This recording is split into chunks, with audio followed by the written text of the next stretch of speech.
Hello! I have been gone for a while, I know, but so much has happened in my personal life since the beginning of the year. But it's also going really well. So I know the only video I've posted this year was, I think, about feeling lonely and alone.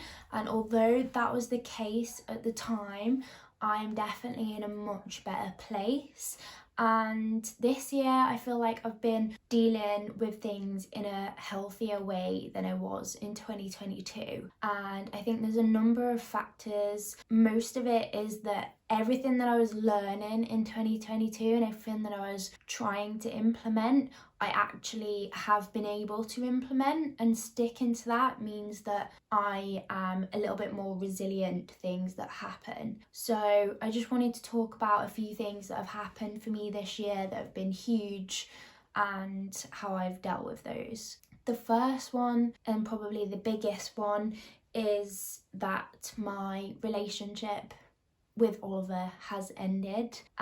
We had been together for over 6 years and we still are living together because the economy in the UK and prices of like renting places, it doesn't financially make sense for us to move out of the house at the moment. So we're very fortunate that we did have a spare room anyway. So the way that we are living is kind of like coexisting in the same house. So it feels more like living with a housemate now. I will go into a little bit more detail about that relationship and it ending, and just about how I found my relationships with ADHD in general. The second massive thing that happened is that I got made redundant. So I'm still in employment at the moment, even though the redundancy was announced like mid-February, just because of the way it's working out. So I haven't finished yet, but I imagine probably mid-April I will officially be out of that job.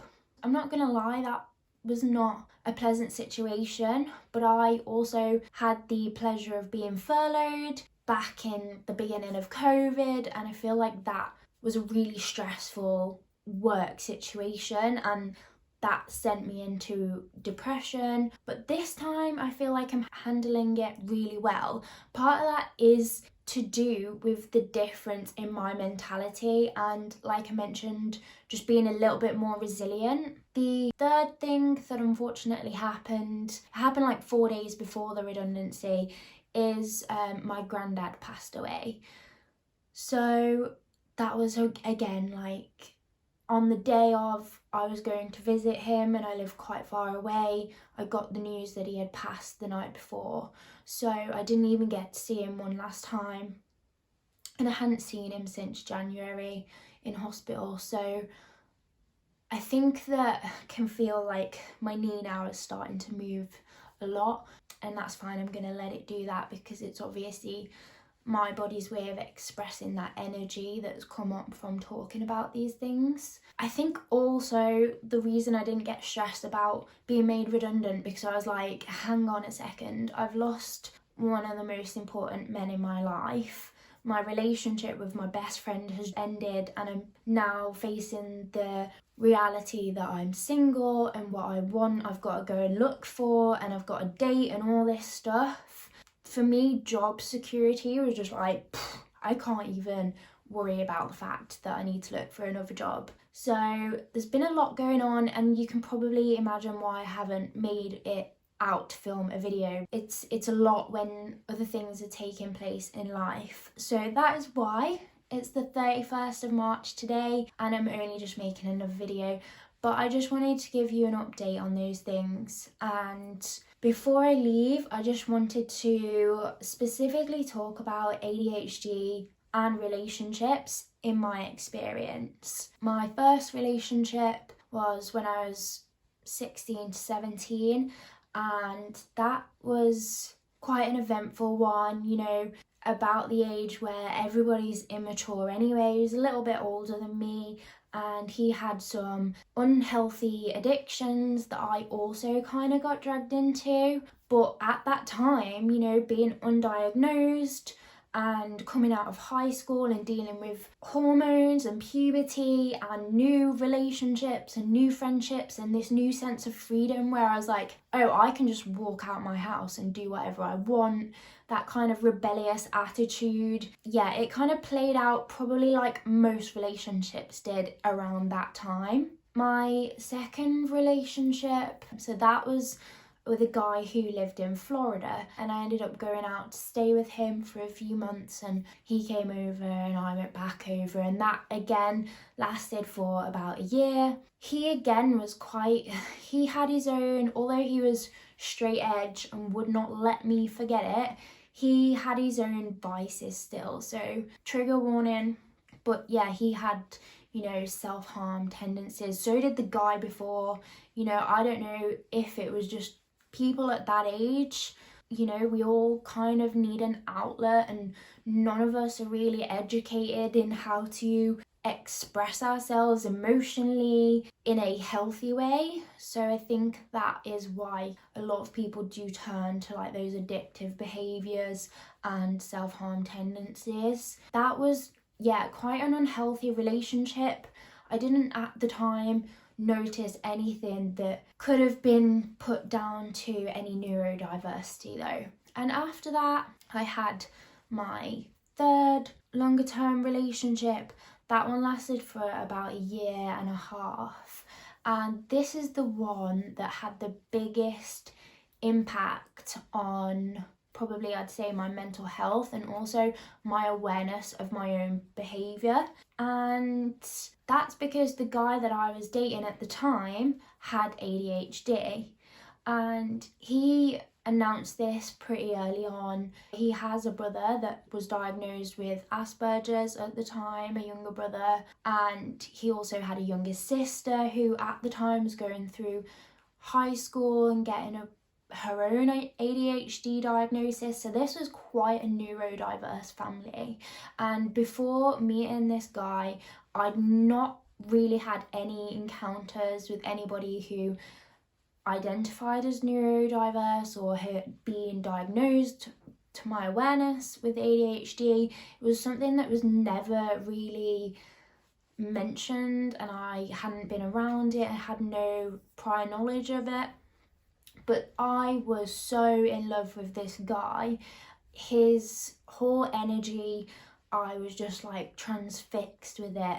And we had so much fun together. It was almost like communicating with myself sometimes. And it just felt like we were on the same wavelength. So whenever I had a thought and I would get excited and I'd be like, oh, this, he would respond with that same level of energy. And I was like, this is fantastic. This guy is perfect for me. He's everything that I want. He's so much fun. He has so much passion and drive. He also had a creative career at the time. So I was working as a hair and makeup artist in TV and film, and he was also in TV and film, just in a different department. So I was like, this is perfect. This is somebody who is absolutely made for me. But I still never clicked, oh, hang on, why is it that we get on so well? That literally never entered my mind. All I thought is, oh my God, I am in love with this guy and his whole energy. But I had no idea why. And unfortunately, it was my behaviour that led to the downfall of that relationship. And at the time I was, I think, 20, 21, and I was obviously struggling quite a lot. I remember we'd go out with his friends and I would get quite anxious. I was very self-aware, and I knew that something was going on, but I could not identify it or pinpoint it. I couldn't like verbalise what was happening. So all I knew is that there's something going on here, and almost unfortunately, like, there's something wrong with me. This guy is perfect to me. Obviously he had his faults and we had our troubles, and I'm not saying that he was perfect, but for me, I was just like, I love him so much, like regardless. But I felt like such a problem because of my anxiety, and it was mainly social anxiety, but I also experienced like quite severe lows, especially around certain times of my period cycle. I'd get quite down and quite emotional, and I already had anger issues. I was already irritable during certain weeks. And one day I woke up and I just thought, I don't feel anything. Like, I don't feel anything for this guy. I looked at him and just felt nothing. And, that's quite a difficult thing to experience and not be able to explain your way out of it, not even be so aware that you understand what's going on in your own brain, which is what the situation was. Unfortunately, I could not understand why the guy that I love so much, I woke up one day, looked at him and thought, I don't feel anything for you. It's almost like feeling dead inside, and I just don't want to be here. So that day I woke up, didn't explain myself, and was like, I'm just gonna go home. Unfortunately, that day was Valentine's Day. So as I was trying to leave, and this guy's like, what's going on? And I'm like, maybe we shouldn't be together. Just really casually letting these things out of like, I don't feel anything for you, I'm going. He walks in with flowers and he's like, well, I've got you these, happy Valentine's Day. At that point, I do start to feel emotion, but it's more like shame, guilt, sadness. And it's so deep down and like locked away that it's just kind of like a warm ball inside of my chest, but I still couldn't verbalize it, right? So at this point, I'm leaving, and one thing that he said to me that has stuck with me ever since, I can still visualize this scene, and he just went, there's something wrong with you. I think you have bipolar disorder. And I left. And I drove down the road and I sat in a car park, and eventually I was able to cry.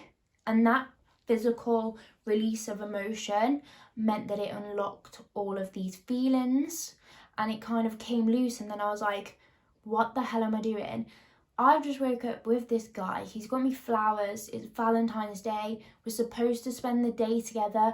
I love him. He clearly loves me.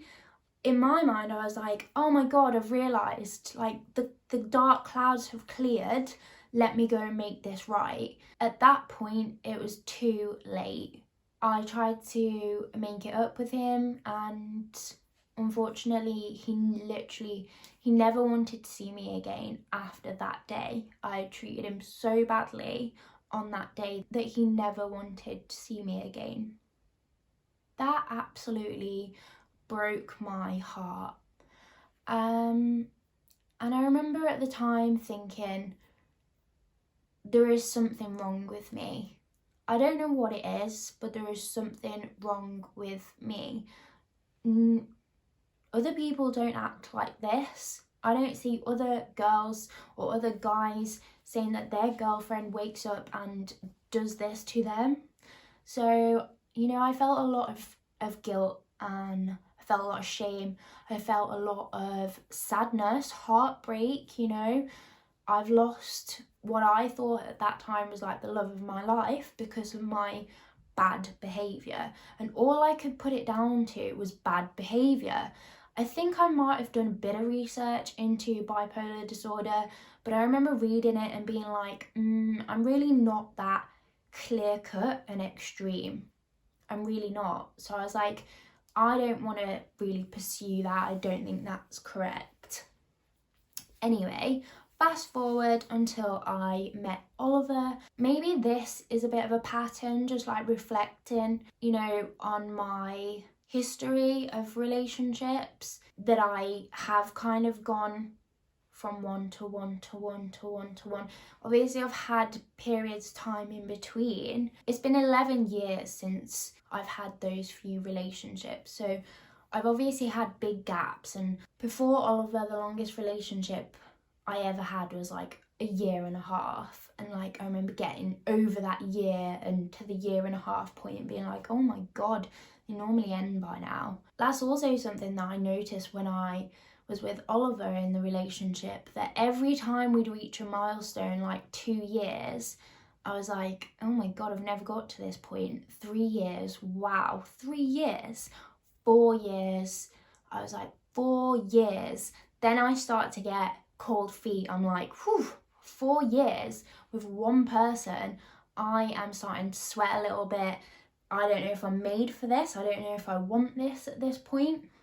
So I met Oliver and I was kind of coming out of a really bad place. I'd had a lot of trauma and sadness and heartbreak, and obviously I didn't really process that very well. So unfortunately I did not jump into this relationship, but by the time I met Oliver, I was still like dragging all of this baggage with me. And I'd say for the first 2 years, I was trying to, recover from that previous heartbreak. And that was quite a stormy period. I remember in the first year of our relationship, once we'd been living together for a few months, my behaviour was so erratic, so irrational, that Oliver did try and leave. And he got to the point where he was considering ending the relationship. I'm pretty sure he really, really wanted to, and somehow I managed to convince him. So thank God, that I was able to convince him at that time, because the guy really wanted to leave. So after this first huge blow up that we had in the first year, I was basically in so much shock and fear that, oh my god, I'm going to lose someone again. My behaviour is about to push out another really nice guy. And I think that in order to protect the relationship, I locked away a massive part of who I was. And I feel like I'm only processing this now as I'm talking to you about it, but the only way that I could ensure that this relationship continued was to take that part of me that was so much trouble and caused other people so much pain, and just lock it away and push it down and not acknowledge it, not process it, not even deal with it, don't mention it, fake it basically. And that explains why, fast forward to 4 years on, and I start to get really depressed. I start to just question everything. I don't know who I am. I don't know what I like. I don't know what I care about. At that point, I'm starting to lose what I care about. I'm in this relationship that is only being sustained on the condition that I'm not who I actually am, and that I don't behave in a way that is offensive or threatening or, troublesome to the other person in the relationship. And I think that's why I developed quite severe bouts of depression, because the only way I could cope was to just sink into it. And it took a lot of therapy and counselling and coaching and support and contemplation and reflection and journaling last year to get to where I am now, to get to a place where actually I know who I am, actually I understand who I am, actually I can try and cope with the way that I am in a healthy way, but I have to acknowledge it first. I can't pretend that I don't just go 0 to 100 like that, because I do. I can't pretend that I don't have weeks out of my period cycle where I just flatline, like this week, because I do. You know, I can't pretend that I don't want to bounce my leg when I speak about things that make me kind of anxious, because I do, you know. And a huge thing that helped me get to the place where I am now, where I can cope and I can appreciate my strengths and I can manage my weaknesses, is from getting an ADHD diagnosis and processing all of the things, like the trauma and the hurt and the heartache and the loss that I had buried and put a lid on and chained up and anchored and thrown into the bottom of the ocean.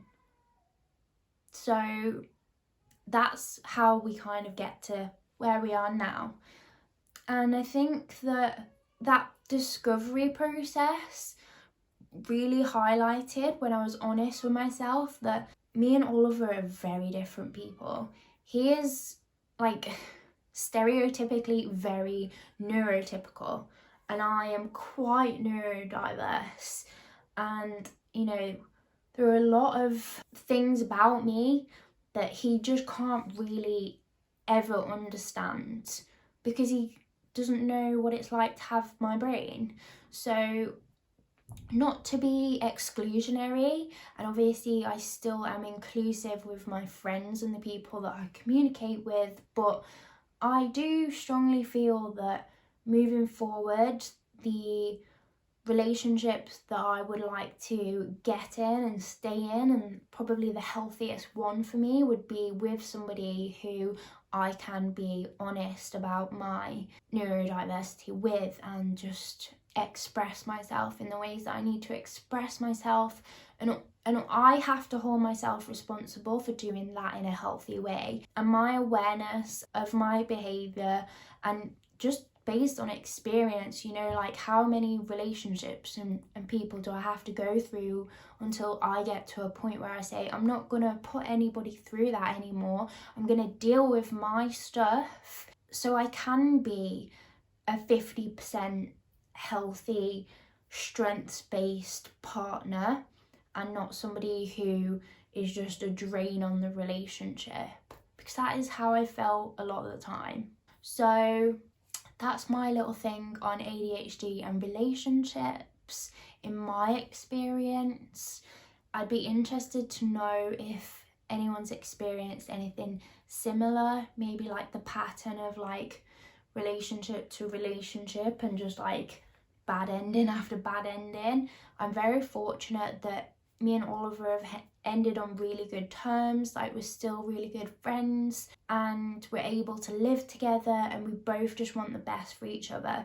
And I strongly believe that all the time we spent in couples counselling last year, and we did ADHD couples coaching, even though we spent all that money going to those sessions, it still benefited us even though we're not in a relationship, because I understand how to be in a healthy relationship now, and so does he kind of can accommodate those things, I guess. I mean, like, I don't know who he will ultimately end up with, and if he will get into a relationship with somebody who has ADHD in the future. I have a feeling that he'll probably try and avoid that, and that is totally fair. I really hope he finds somebody that suits him and matches his personality really well. And yeah, I do appreciate him and the lessons that he has taught me, and I've grown a lot from him. And I wouldn't be where I am now without his support, you know, so I owe him a lot. And that's why the least I can do in this position is be nice to him now, you know, is make it, this situation, easy for him, you know. So yeah, I'm gonna end this video here before it gets too long, but I'm sorry it's been so long, but it's great to actually speak to you again, and hopefully I'll also have some good news about a new job soon. So yeah, thank you for watching and take care, and I will see you soon. Bye.